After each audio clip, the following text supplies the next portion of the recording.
بسم الله الرحمن الرحيم. اللهم صل على محمد النبي الأمي وآله وبارك وسلم. أعوذ بالله من الشيطان الرجيم. بسم الله الرحمن الرحيم. وَإِنَّكَ لَعَلَى خُلُقٍ عَظِيمٍ. آج کی گفتگو کا موضوع ہے آپ صلی اللہ علیہ وسلم کا اخلاق سب سے اونچا اخلاق ہے، اور خود قرآن کریم بیان کر رہا ہے کہ بلا شبہ اے محمد رسول اللہ صلی اللہ علیہ وسلم آپ اخلاق کے عظیم منصب پر ہیں. آپ اخلاق کے اس مقام پر ہیں کہ اس سے اونچا مقام کسی کو نہیں ملا. اچھے اخلاق کے جتنے گوشے اور پہلو ہیں اور جتنے محاسن کو احاطہ کیے ہوئے ہیں، ان سب کی تکمیل آپ علیہ الصلاۃ والسلام سے ہی ہوتی ہے. اسی لیے حدیث پاک میں حضور صلی اللہ علیہ وسلم نے فرمایا بعثت لأتمم مکارم الاخلاق. مجھے اسی لیے مبعوث کیا گیا ہے تاکہ میں تمام اونچے اخلاق کو مکمل کر کے پیش کر دوں. انسان کی تصویر دیکھنی ہو کہ یہ انسان کتنا اونچا ہے، کتنا اچھا ہے، کتنا بڑا ہے، تو اس کو اس کے اخلاق کے آئینے میں دیکھ لو.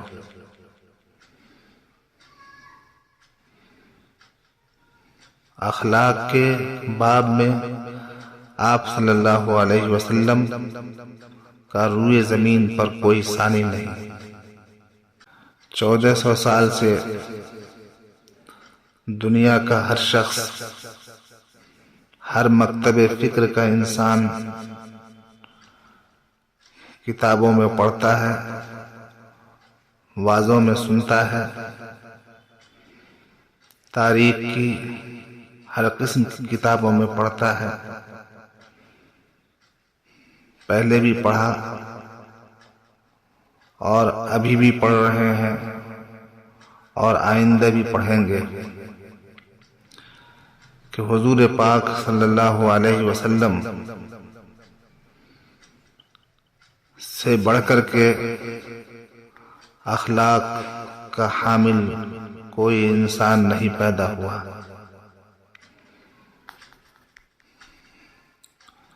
آپ صلی اللہ علیہ وسلم کی زندگی کے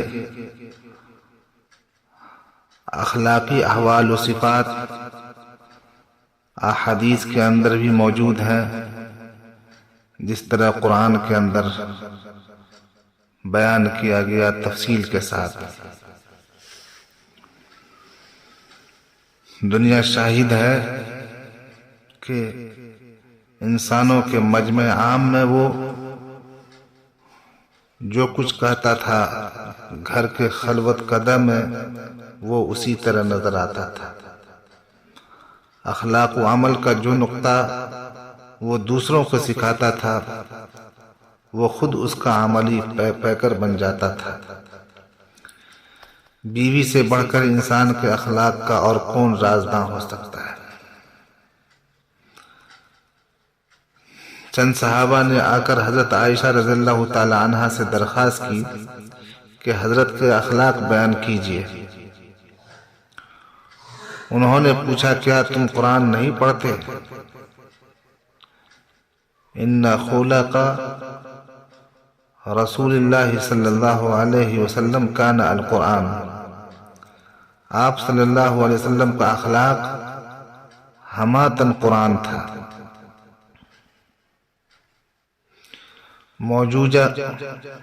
موجودہ صحائف آسمانی اپنے داعیوں کے بہترین اقوال کا مجموعہ ہے.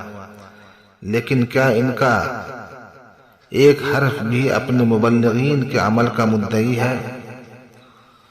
قرآن مجید لاکھوں مخالفین اور اہل عناد کی بھیڑ میں اپنے دائی حق کی نسبت گویا تھا انک لعلی خلق عظیم، اے محمد صلی اللہ علیہ وسلم تم اخلاق کے بڑے درجے پر ہو۔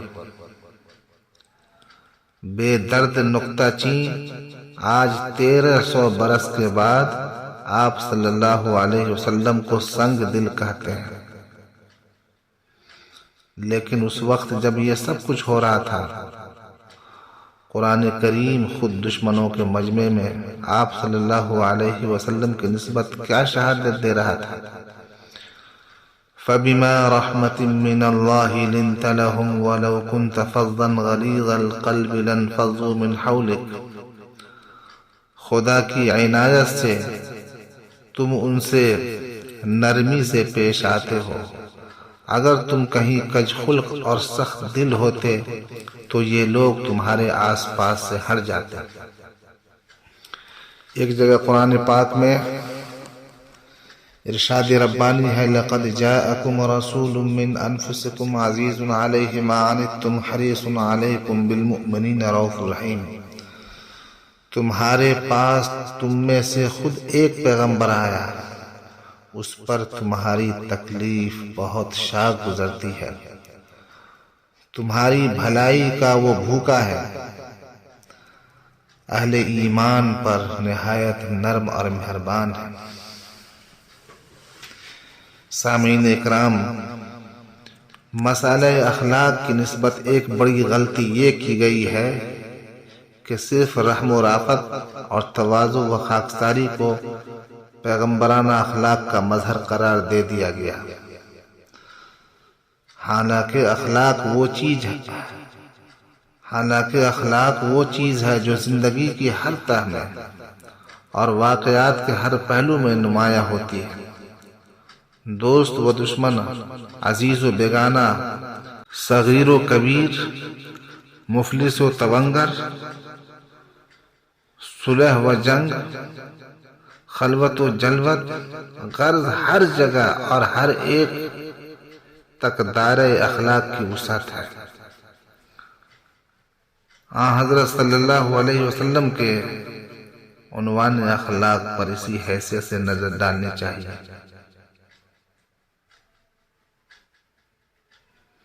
جنہوں نے حضرت صلی اللہ علیہ وسلم کی خدمت میں سال ہا سال اور مدت دراز بسر کی ہیں، اور جو آپ صلی اللہ علیہ وسلم کے اخلاق و عادات کے دفتر کے ایک ایک حرف سے واقف تھے، انسان کے حالات کا واقف کار بیوی سے بڑھ کر دنیا میں کون ہو سکتا ہے؟ حضرت خدیجہ الکبریٰ رضی اللہ تعالیٰ عنہ جو نبوت سے پہلے اور نبوت کے بعد 25 برس تک آپ صلی اللہ علیہ وسلم کی خدمت زوجیت میں رہی تھی، زمانہ آغاز وحی میں آپ صلی اللہ علیہ وسلم کو ان الفاظ میں تسلی دیتی تھی، ہرگز نہیں، خدا کی قسم، خدا آپ صلی اللہ علیہ وسلم کو کبھی غمگین نہ کرے گا، آپ صلی اللہ علیہ وسلم رحم کرتے ہیں، مقروضوں کا بار اٹھاتے ہیں، غریبوں کی اعانت کرتے ہیں، مہمانوں کی ضیافت کرتے ہیں، حق کی حمایت کرتے ہیں، مصیبتوں میں لوگوں کے کام آتے ہیں۔ حضرت عائشہ رضی اللہ تعالی عنہ سے بڑھ کر کسی نے آپ صلی اللہ علیہ وسلم کے اوصاف تفصیل سے بیان نہیں کیے ہیں۔ آپ فرماتی ہیں حضرت صلی اللہ علیہ وسلم کی عادت کسی کو برا بھلا کہنے کی نہ تھی۔ غور سے سنیے آپ لوگ کیا فرماتی ہیں۔ حضرت صلی اللہ علیہ وسلم کی عادت کسی کو برا بھلا کہنے کی نہ تھی، برائی کے بدلے میں برائی نہیں کرتے تھے جیسے ہم لوگ کرتے ہیں، بلکہ درگزر کرتے تھے اور معاف فرما دیتے تھے۔ آپ صلی اللہ علیہ وسلم کو جب دو باتوں میں اختیار دیا جاتا تو ان میں جو آسان ہوتی اس کو اختیار فرماتے، بشرطے کہ وہ گناہ نہ ہو، ورنہ آپ صلی اللہ علیہ وسلم اس سے بہت دور ہوتے۔ آپ صلی اللہ علیہ وسلم نے کبھی کسی سے اپنے ذاتی معاملے میں انتقام نہیں لیا، اس بات کو یاد رکھیں۔ اور ہم لوگ صبح سے شام تک نہ جانے کس کس سے کتنے انتقامات لیتے رہتے ہیں۔ اللہ ہم سبوں کی حفاظت فرمائے۔ آپ صلی اللہ علیہ وسلم کبھی کسی سے اپنے ذاتی معاملہ میں انتقام نہیں لیتے تھے۔ پوری لائف آپ صلی اللہ علیہ وسلم کی اس سے بھری ہوئی ہے، پوری لائف بچپن سے لے کر کے وفات تک کہیں نہیں ملے گا کہ آپ صلی اللہ علیہ وسلم نے کبھی کسی سے انتقام لیا ہو۔ اے ایمان والو، اس سبق کو یاد کر لو، کامیاب ہو جاؤ گے۔ بار بار تمہیں کہہ رہا ہوں، انتقام لینا یہ نبی پاک صلی اللہ علیہ وسلم کی امتی کا کام نہیں ہے، ایک مومن کا کام نہیں ہے۔ مومن انتقام نہیں لیتا۔ تو کیا فرماتی ہیں حضرت عائشہ رضی اللہ تعالی عنہ، آپ صلی اللہ علیہ وسلم نے کبھی کسی سے اپنے ذاتی معاملے میں انتقام نہیں لیا، ہاں لیکن احکام الہی کی خلاف ورزی اگر کوئی کرتا خدا اس سے انتقام لیتا تھا، یعنی خدا کی طرف سے بموجب احکام ربانی آپ اس پر حد جاری فرماتے تھے۔ آپ صلی اللہ علیہ وسلم نے نام لے کر کبھی کسی مسلمان پر لعنت نہیں کی، اور ہم لوگ چلتے پھرتے لعنتیں کرتے رہتے ہیں، بات بات میں لعنت کرتے۔ اللہ تعالی ہم سبوں کو ہدایت عطا فرمائے۔ آپ صلی اللہ علیہ وسلم نے کبھی کسی غلام کو، لونڈی کو، کسی عورت کو، جانور کو اپنے ہاتھ سے نہیں مارا۔ آپ صلی اللہ علیہ وسلم نے کبھی کسی کی کوئی درخواست رد نہیں فرمائی، ہاں البتہ اگر وہ ناجائز ہو تو اس کو رد فرما دیتے تھے۔ آپ صلی اللہ علیہ وسلم جب گھر کے اندر تشریف لاتے تو نہایت خنداں، ہنستے اور مسکراتے ہوئے، دوستوں میں پاؤں پھیلا کر نہیں بیٹھتے تھے۔ یہ حضور پاک صلی اللہ علیہ وسلم کی سیرت سے سیکھیے۔ آپ بھی گھر میں آئیے تو مسکراتے ہوئے آئیے، نہیں مسکرانا آتا ہے تو اللہ سے مانگیے کہ یا اللہ خوشی خوشی گھر میں جانے کی توفیق دیجیے، منہ بنا ہوا ہے تو استغفار پڑھیے، مگر یہ ہے کہ کوشش کیجیے کہ نبی پاک صلی اللہ علیہ وسلم کی سنت کے مطابق گھر میں آئیے۔ اور میں تو یہ کہتا ہوں کہ جب تم گھر پہ آؤ گے اور جو گھر میں داخل ہونے کی دعا ہے اس کو پڑھ کر کے سنت کے مطابق داخل ہو گئے تو انشاءاللہ اپنے آپ تمہارے ہونٹوں پہ مسکراہٹ آ جائے گی۔ گھر میں داخل ہونے کی کیا دعا ہے؟ السلام علینا وعلی عباد اللہ الصالحین، رب ادخلنی مدخل صدق واخرجنی مخرج صدق واجعل لی من لدنک سلطانا نصیرا۔ اس کو پڑھنے کے بعد اپنے آپ کے چہرے پہ، آپ کے لبوں پہ مسکان آ جائے گا۔ تو آپ صلی اللہ علیہ وسلم سے سیکھیے، کیا فرماتے ہیں؟ حضرت عائشہ رضی اللہ تعالیٰ عنہ فرماتی ہیں آپ صلی اللہ علیہ وسلم جب گھر کے اندر تشریف لاتے تو نہایت خندہ، ہنستے اور مسکراتے ہوئے، دوستوں میں پاؤں پھیلا کر نہیں بیٹھتے تھے۔ اور ہم لوگوں کو بیٹھنا آتا ہے؟ نہیں آتا ہے۔ جب ہم بیٹھیں گے تو کوئی آدمی کی طرح ہے تو کوئی جانور کی طرح بیٹھا ہوا ہے، اور اس سے دل آزاری ہوتی رہتی ہے مگر آدمی بولتا نہیں۔ تو آدمی کی طرح بیٹھنا چاہیے مجلس کے اندر۔ پاؤں پھیلا کر کے اگر کوئی بیٹھتا ہے مجلس میں تو یہ متکبر ہے اور اس کے اخلاق گرے ہوئے ہیں۔ چاہے کوئی بھی ہو، اللہ یہ کہ وہ معذور ہو تو وہ الگ بات ہے۔ تو آپ صلی اللہ علیہ وسلم کا طریقہ مبارک کیا تھا؟ دوستوں میں پاؤں پھیلا کر نہیں بیٹھتے تھے، باتیں ٹھہر ٹھہر کر اس طرح فرماتے تھے کہ کوئی یاد رکھنا چاہے تو رکھ لے۔ حضرت علی رضی اللہ تعالیٰ عنہ جو حضرت صلی اللہ علیہ وسلم کے تربیت یافتہ تھے اور آغاز نبوت سے آخر عمر تک کم از کم 23 برس آپ صلی اللہ علیہ وسلم کی خدمت اقدس میں رہے تھے۔ ایک دفعہ حضرت امام حسین رضی اللہ تعالیٰ عنہ نے ان سے آپ صلی اللہ علیہ وسلم کے اخلاق و عادات کی نسبت سوال کیا۔ فرمایا آپ صلی اللہ علیہ وسلم خندہ جبیں، یعنی آپ صلی اللہ علیہ وسلم ہمیشہ مسکرانے والے تھے، نرم خود، مہربان طبع تھے، سخت مزاج اور تنگ دل نہ تھے، بات بات پر شور نہیں کرتے تھے، کوئی برا کلمہ منہ سے کبھی نہیں نکالتے تھے، عیب جو اور تنگیر نہ تھے، کسی کا عیب نہیں ڈھونڈتے تھے، کوئی ایسی بات ہوتی جو آپ کو ناپسند ہوتی تو اس سے چشم پوشی فرماتے تھے، کوئی آپ صلی اللہ علیہ وسلم سے اس کی امید رکھتا تھا تو نہ اس کو مایوس بناتے تھے اور نہ منظوری ظاہر فرماتے تھے، یعنی صراحتاً انکار و تردید نہیں کرتے تھے بلکہ خاموش رہتے تھے، اور مزاج شناس آپ کے طیور سے آپ کا مقصد سمجھ جاتے تھے۔